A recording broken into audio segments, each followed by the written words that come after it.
வணக்கம், நான் உங்கள் Aathira. Welcome to Aathira audio books.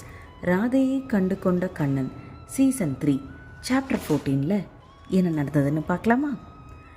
ராதிஷா எதிர்பார்க்காத நேரம் கவின் அவளது இடுப்பில் அவனது இடது கையை போட்டு அவளை இழுத்து அவன் அருகில் அமரச் செய்தான். அவனுடைய வலது கை ராதிஷாவின் வலது கையை பற்றி இருந்தது. ஏன் இவ்வளவு தூரமாக உட்கார்ந்திருக்க? என்னை பார்த்தால் பயமா இருக்கா என கேட்டான் கவின். ராதிஷா இதை எதிர்பார்க்கவில்லை என்றாலும் அவன் பிடித்திருந்த அவளது கை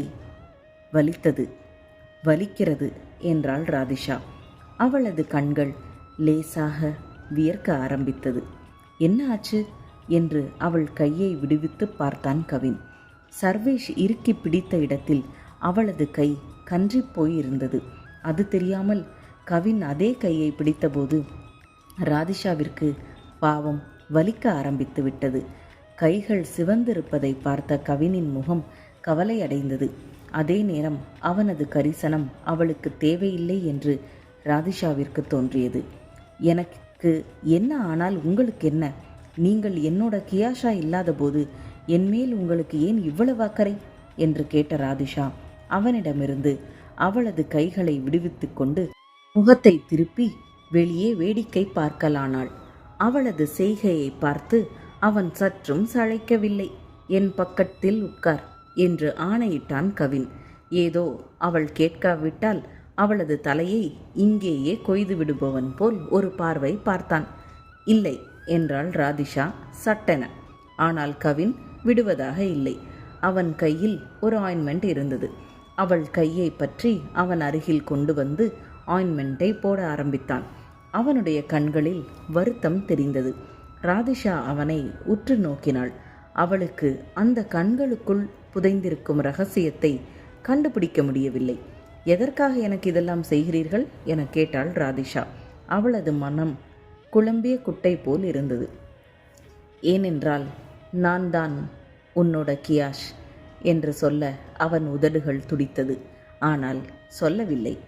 நான் இந்த மாநிலத்தின் சீஃப் மினிஸ்டர் என்பதை நீ அறிவாய். என் மக்களை காப்பாற்ற வேண்டியது என்னுடைய கடமை என்றான் கவின் விட்டேத்தியாக. அவனது முகத்தில் அவளால் எதையுமே கண்டுபிடிக்க முடியவில்லை. நான் ஒன்றும் இந்த மாநிலத்தை சேர்ந்தவள் இல்லை. எனக்கு உங்கள் கரிசனமும் தேவையில்லை என்ற ராதிஷா கோபத்துடனே அவன் போட்டுவிட்ட மருந்தை டிஷ்யூ பேப்பர் கொண்டு துடைத்தாள். 10 வயதில் துருதுருவென்று சுற்றித் திரிந்த ராதிஷாவாகத்தான் கவினின் கண்களுக்கு தெரிந்தாள் ராதிஷா. அவளது செயலால் அவனுக்கு கோபம் வரவில்லை. மாறாக அவன் மீண்டும் அவளது கையை பற்றி மருந்தை போடலானான். அவன் போட போட மீண்டும் மீண்டும் அதை துடைத்து எறிந்தாள் ராதிஷா. அவளுக்கு கோபம் குறைந்த பாடில்லை. நீங்கள் என்னை வம்பிழுத்தது மட்டும் என்னுடைய கியாஷிற்கு தெரிந்தால் உங்களை சும்மா விட மாட்டார் என்றாள் ராதிஷா. கியாஷ் பற்றி பேசியபோது அவள் கண்கள் நட்சத்திரமாய் ஜொலித்தது. கியாஷ் அப்படி ஒன்றும் நல்லவனாக தெரியவில்லையே. மற்றவர்களுக்காக உன்னை ஏமாற்றிவிட்டு போய்விட்டான் போல் தெரிகிறது என்றான் கவின். அதுதானே உண்மையும் கூட. அந்த உண்மை அவளுக்கு எந்த அளவுக்கு புரிய போகிறது என்று தெரியவில்லை. வார்த்தையை பார்த்து பேசுங்கள். அவர் ஒன்றும் அப்படி இல்லை என்று பல்லை கடித்தாள் ராதிஷா. நீங்கள் யாராக வேண்டுமானாலும் இருங்கள், ஆனால் என் கியாஷை பற்றி தவறாக பேசினால் நான் சும்மா இருக்க மாட்டேன் என்றாள் கோபத்துடன். ராதிஷாவின் காதல், ஏக்கம், தியாகம், நம்பிக்கை எல்லாத்துக்கும் தான் சற்றும் பொருத்தமானவன் இல்லை என்று தோன்றியது கவினுக்கு. அவளிடம் பேச முடியாமல் அமைதியானான். சிறிய இடைவெளிக்கு பின் மீண்டும் ராதிஷா, சிஎம் சார், எனக்கு ஒரு ஹெல்ப் பண்ண முடியுமா என கேட்டாள். என்னால் முடிந்ததை நான் செய்கிறேன் என்றான் கவின். ராதிஷா அவள் விரலில் அணிந்திருந்த மோதிரத்தை கழற்றினாள். அவனிடம் அதை காண்பித்து, நீங்கள் இதே மாநிலத்தில் இருப்பவர், இந்த மாதிரி மோதிரத்தை பார்த்திருக்கிறீர்களா என கேட்டாள். கவின் முகத்தில் ஒரு சிறு மாற்றம் தெரிந்தாலும் ராதிஷாவின் கடைசி நம்பிக்கை வலுப்பெறும். இந்த மோதிரத்தை பார்த்த பின்பும் அவன் தன்னை தெரியாது என்று சொல்லிவிட்டால் அவர் நிச்சயம் கியாஷ் இல்லை என்ற முடிவுக்கு வந்தாள் ராதிஷா. கவின் அமைதியாக அந்த மோதிரத்தை பார்த்தான். அவர்கள் இருவருக்கும் இடையில் இருந்த அந்த அன்பு, அந்த உறவு, அந்த பிணைப்பு அவனுக்கு நினைவு வந்தது. இந்த மோதிரம் என்னுடைய கியாஷ் எனக்காக பரிசளித்தது. அவனை காண வரும்போது இதை கொண்டு வருமாறு அவன் சொல்லியிருந்தான் என்றாள் ராதிஷா. இதை கேட்ட கவின் சிரித்தான். ஒரு குழந்தையை ஏமாற்ற ஏதேதோ சொல்லியிருப்பார் போல் தெரிகிறது.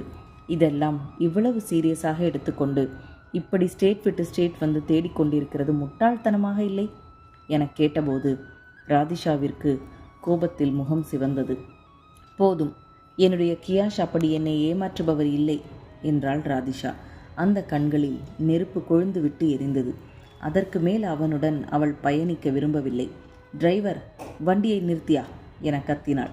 ஆனால் அவளது குரல் அங்கு எடுபடவில்லை. உனக்கென்ன, இப்போது வண்டியை நிறுத்த வேண்டும், அவ்வளவுதானே, அமைதியாக இரு என்று சொன்ன கவின் டிரைவரை அழைத்து வண்டியை ஓரமாக நிறுத்தச் சொன்னான். அவள் இறங்கிய பின்தான் கவனித்தாள். அவள் இறங்கிய இடம் அவளது தோழி ஸ்ருதியின் வீடு. ஸ்ருதியும் வேகமாக ஓடி வந்து ராதிஷாவை அணைத்து கொண்டாள்.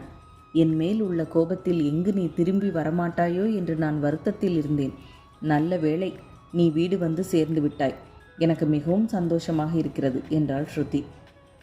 உன்மேல் எனக்கு எந்த கோபமும் இல்லை ஸ்ருதி, விடு, அதை பற்றி பேச வேண்டாம் என்றாள் ராதிஷா. கவின் காரில் அமர்ந்தபடி அவர்கள் இருவரின் பேச்சையும் கவனித்து கொண்டிருந்தான். கவினை பார்த்த ஸ்ருதி, அண்ணா வாருங்கள் என்று உரிமையுடன் அழைத்தாள். இல்லை ஸ்ருதி, எனக்கு கொஞ்சம் வேலை இருக்கிறது, நான் பிறகு வருகிறேன்.